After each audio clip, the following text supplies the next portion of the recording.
Welcome back to the channel. Every year we take a trip up to visit family in Springfield, Missouri, and this year was no exception. This year was a little different because we took a much longer trip and a couple of side detours. And of course, what do you do on detours on a road trip? You go record shopping. Well, we were out for 2.5 weeks, and I was very optimistic about what I would find. But this trip had other plans for me. I did find some stuff, but I'll take you on a tour of some of the misery that I had to suffer through on the way to Missouri.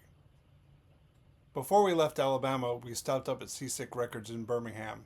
Seasick is a great store, usually have something that's worth checking out and picking up. We went there on a Sunday and they were a little bit picked over from putting out their new used stuff on Saturday. And what they seemed to have a lot of was jazz guitar.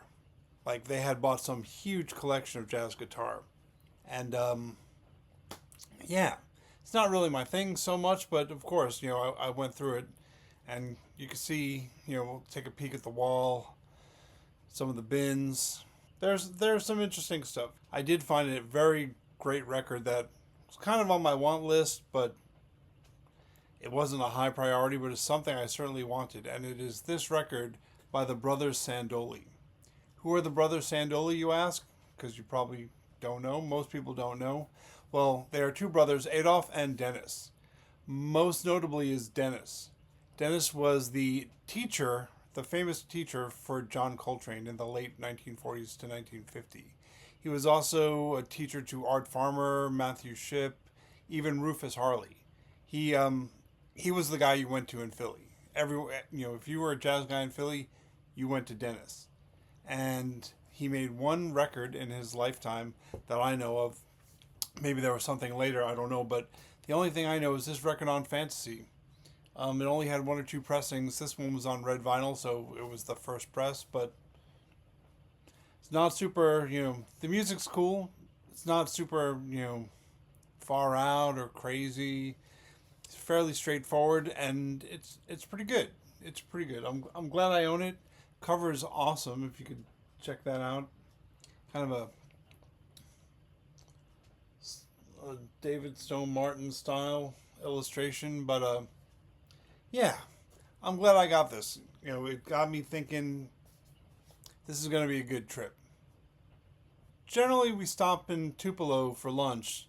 Tupelo, obviously famous for the birthplace of Elvis, and there is a record store in town there, but we decided to skip it this time.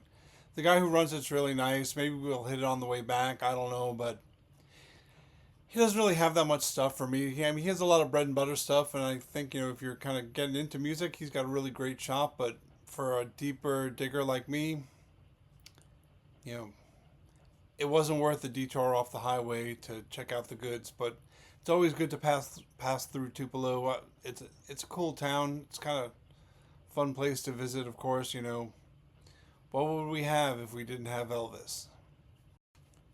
So we arrived in Memphis that night and met our friends for dinner. The next day we headed out, met up again. We went to the Stax Museum, which was really awesome.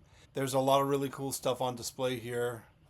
All kinds of stuff from, Ike and Tina and Little Milton, Albert King, of course, Isaac Hayes, his legendary desk, and his legendary Cadillac.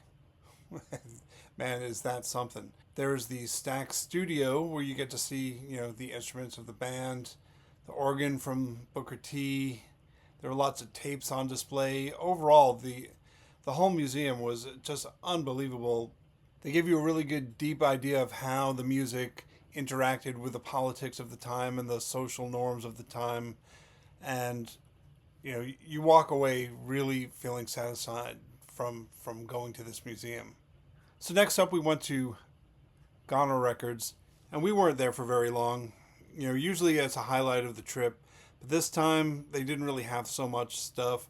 The high-end bins were packed with a lot of great titles, but they were priced kind of high, and the condition looked kind of rough for what I saw and for what I'm looking for and for what I want to spend. So I kind of laid off, didn't get anything here that day, but you could see, they've got stuff, but just for a really deep digger like me, it's kind of hard to find some stuff.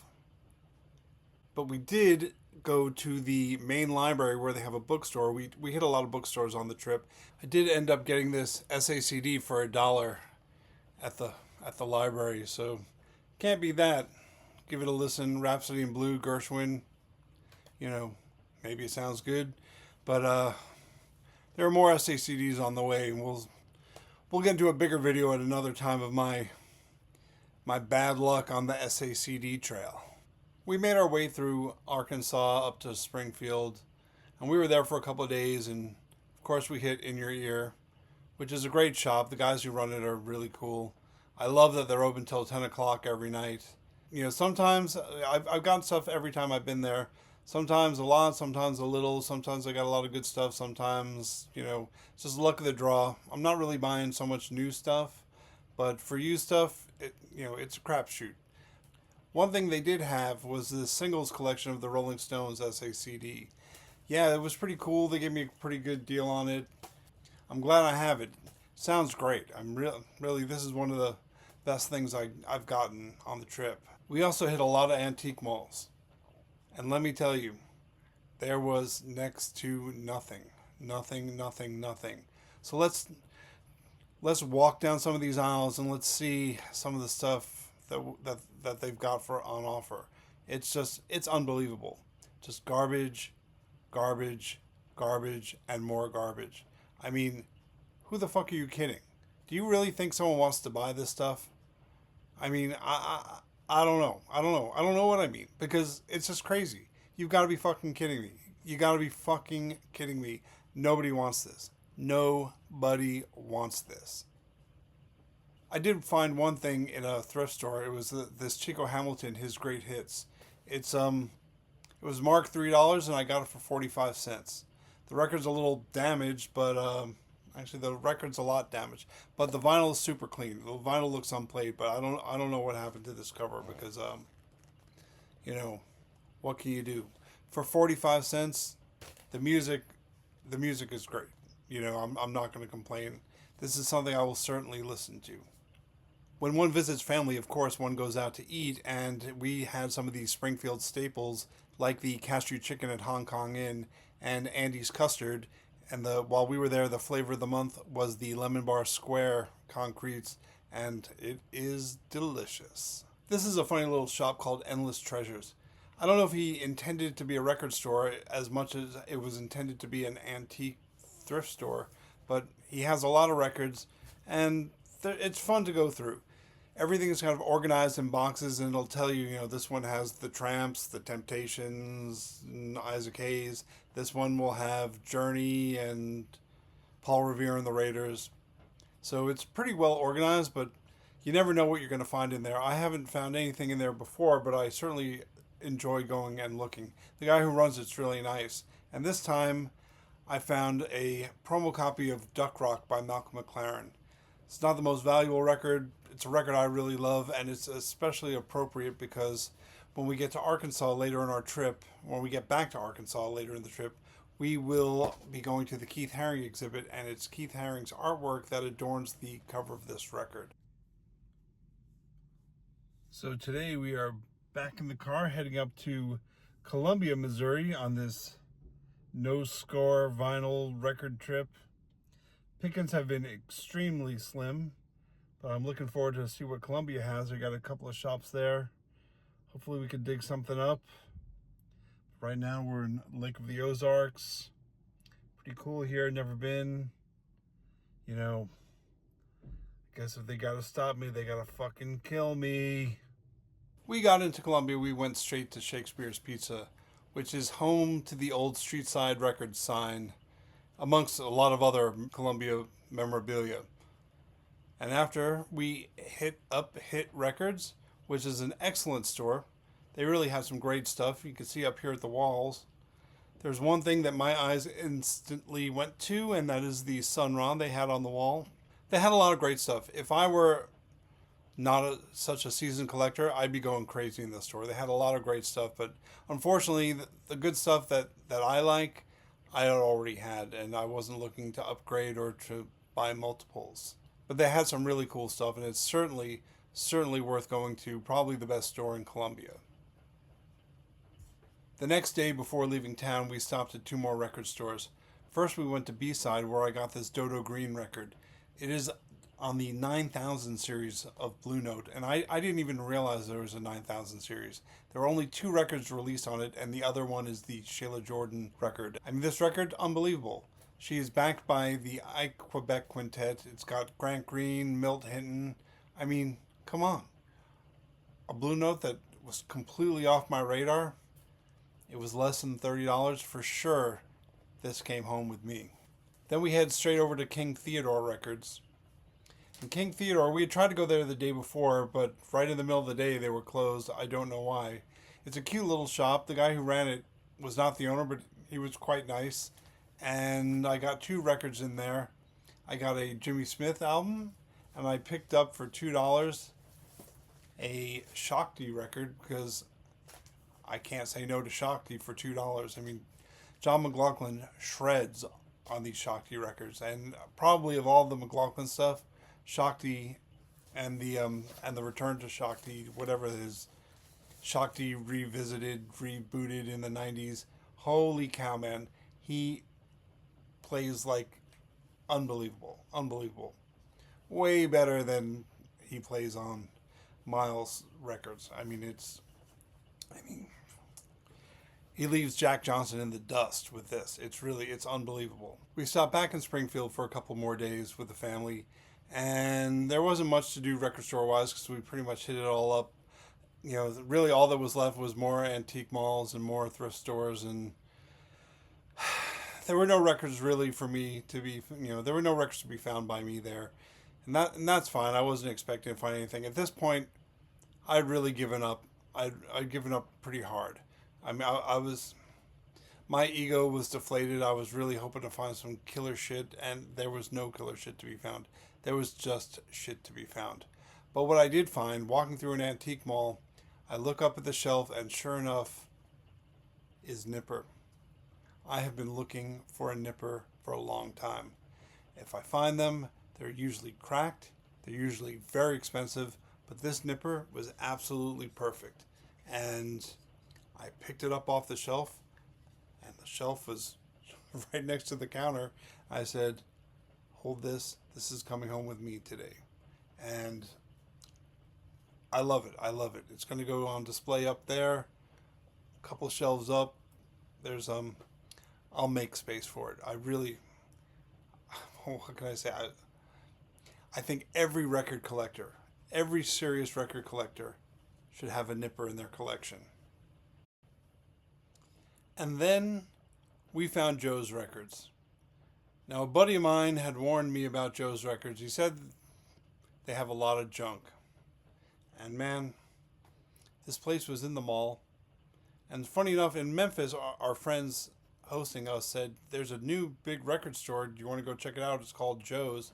I said, yeah, my buddy said, I might want to skip it. Well, sure enough, here we are walking past it, and let me show you what was in these bins. This is a shit show. The worst of the worst. Absolutely unbelievable. This is a joke of record stores. I mean, how much money do you have to burn to pay rent in a shopping mall for this? I mean, let's go through these bins. This is awful. Unbelievable. Look at all this. Junk.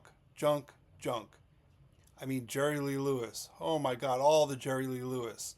Holy cow, you can't get enough Jerry Lee Lewis. And Lighthouse. And oh wow, look at this. Look at all this Barbra Streisand. Are you fucking kidding me? This is a joke of a store. And oh look, oh my God, they've got a 70s pressing of the Beatles Revolver.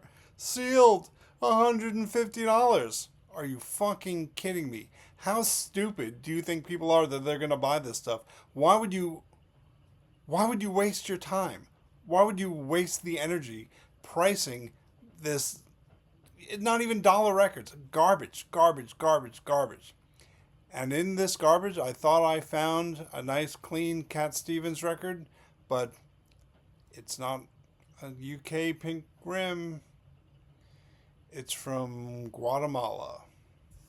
So we pull into Arkansas, and the first thing we do is we meet our friends and go straight to dinner at Wright's Barbecue. It is absolutely delicious. The next day, we go to the Keith Haring exhibit up at Crystal Bridges in Bentonville, and wow, what can I say? Keith Haring was a very important visual artist in my lifetime as a teenager. I mean, growing up in New York City, he was everywhere. He was absolutely everywhere. He was like the Banksy of my time. It was like his art was up and it was gone, and he was kind of highbrow, he was kind of lowbrow, but he was everywhere. He was working, he was doing stuff, on a big scale for things like Swatch, and then he was doing like these anti-drug murals, in the Lower East Side and up in Harlem. And some of that stuff is still there, but he was very prolific in his very short lifetime. And this exhibition was outstanding, absolutely outstanding. It was called Keith Haring in 3D, and it was all three-dimensional artworks. Stuff, there was some two-dimensional stuff on the page, but most of it was sculpture or vases or painting on TV sets and skateboards. And you could see here, it was absolutely visually overwhelming and just absolutely fantastic. And I just loved immersing myself in this in a way that I hadn't seen it before. I'd only seen one of his sculptures once, and I want to say it was in Berlin. There was one in West Berlin, but I'm not going to swear to it. But this was an outstanding collection of stuff and ephemera from his lifetime. So we are in Fayetteville, Arkansas. We're going to stop in at Block Street Records, see how this trip has gone. Man, we have not found anything so far, but we're going to go inside here. They had a few good things last year, but we're going to go in now, see what they have. Hopefully, no strikeout. We will see. So Block Street didn't turn out so bad after all. The one thing I got, didn't need it, but just some filler in my collection, was an Art Ensemble Chicago record, one of the few that I'm missing. It's a great album. I've actually got it on cassette. I bought it, back when I was in high school, and pretty much worn that tape out. But all these ECM records back in the early '80s were all cutouts from Warner Brothers because they had moved on to Polygram, and I would just buy this stuff. They were like $1 a tape, and 16, 17, I didn't know what I was listening to. I didn't know it was jazz. I didn't know what it was. It was just weird, and I loved it. And Art Ensemble, one of the best live bands I've ever seen, and certainly have a very special place in my heart. So for $20, this copy of Urban Bushman from the Art Ensemble, I can't really say no to this. It's just great. We're now reaching the end of the trip, and we're on our way back home. We're going through Birmingham, and we stop at Seasick Records once again to bookend the trip. And I'm going through the bins, and they still got a lot of this guitar stuff and not so much new stuff. I mean, the bins were fine, but here, you could see on the wall, like, it's cool, but nothing really for me. But I do find one thing: Albert King, Traveling to California. It's a nice stereo press. It was cheap. I'm thinking to myself, do I have this already? I think I do. I'm not sure, but it's $15. If I have it, I'll just sell it. But I don't know. I'm not sure. I maybe have a reissue. I don't know. But I get home a couple hours later. Sure enough, I have a stereo pressing of it. And not only do I have a stereo pressing, I also have the mono reissue of it as well, with a few of the songs turned around. Cool to have it. Now I've got a mono reissue and 2 stereo originals. Something's gonna leave here pretty soon, and I think I know what it's gonna be. So, 2.5 weeks traveling. That's the loot. I was looking pretty much every day, and there was nothing. You can see. I mean, I don't know what to say. I get thrift stores don't really know what they're putting out. To them, they're just records, and they're all basically worth Elvis and Beatles money. And even then, they don't understand that Elvis money is not what Beatles money is. And what can I say? It was pitiful. It was awful.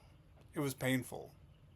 Did I have a good time? Absolutely. Would I do it again? 1,000 times yes. Do I love spending time with my wife and driving around and going through record stores, going through thrift stores, going through antique malls, going through bookstores? Absolutely. Going to museums? Absolutely. I love it. I love it. I love it. And, you have to ask yourself, at what point do I have too many records? At what point am I not going to find anything? At what point do I have to be realistic that, am I buying for me? Am I buying to resell? Can I just not resist a good deal? I don't know. I don't know. I got a lot of records. There's a lot here. There's a lot over there. There's a lot over there. There's some over there in the living room. I mean, they're everywhere. They're everywhere. We got thousands of records in the house. And not just shitty ones, and good ones. I'm constantly purging, and I think this collection is pretty well honed. And what can I say? I love to dig, but this time it really kind of got the best of me, and I kind of was ready to throw in the towel. I mean, I can honestly say I'm happy with what I have. I don't know why I want more. So that's all I got to say on the matter. Life is crazy. So, like and subscribe for more content. I'll keep digging. I'll keep making videos. It'll be sooner than later, I promise. I've been wanting to make a video for a while, but, stuff's been going on, and now I've got some time, and I hope you enjoy the ride.